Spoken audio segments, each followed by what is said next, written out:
dianya sebenarnya kita sebut dia fasa transisi endemik, ya.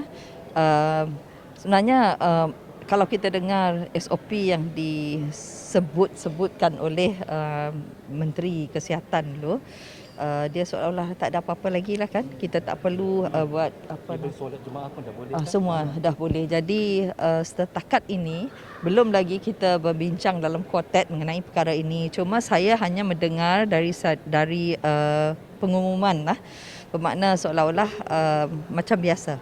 Keadaan macam biasa. Sekarang ni pun kita dengar pakai tak guna pakai cuma tak guna pergi gunakan PCR lagi, melainkan diperlukan sangat RT sudah mencukupi.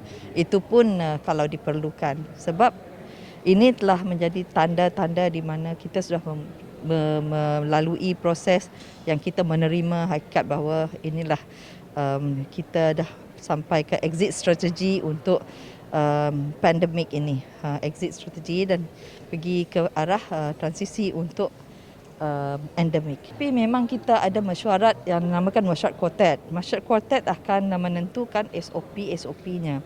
Oleh kerana mungkin masa ini masih awal, kita akan adakan mesyuarat kuartet. Biasanya kita adakan seminggu sekali.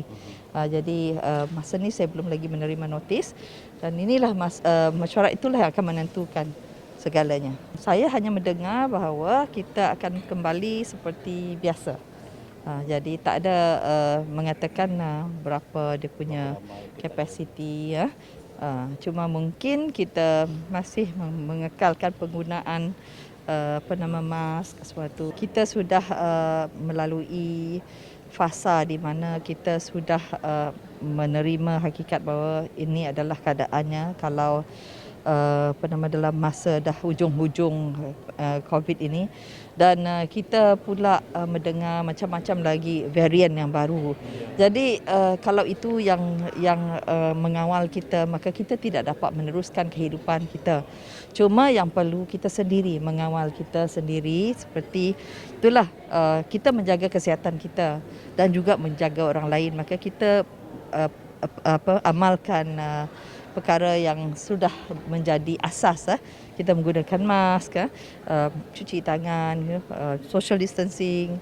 Tapi social distancing itulah menjadi satu cabaran kepada orang ramai. Jadi kalau dikirakan masuk ke dewan kita ke apa, saya rasa tak perlu lagi semua tu. Cuma jagalah, pakailah mask tu. Dari segi pendapatan akan terjejas. Jadi bagi saya lah, sementara ini kalau sudah kita dah melalui proses ini, maka tidaklah perlu lagi itu. Tak perlu lagi. Itu pandangan saya sendiri, penjarakan sosial tak ada perlu lagi.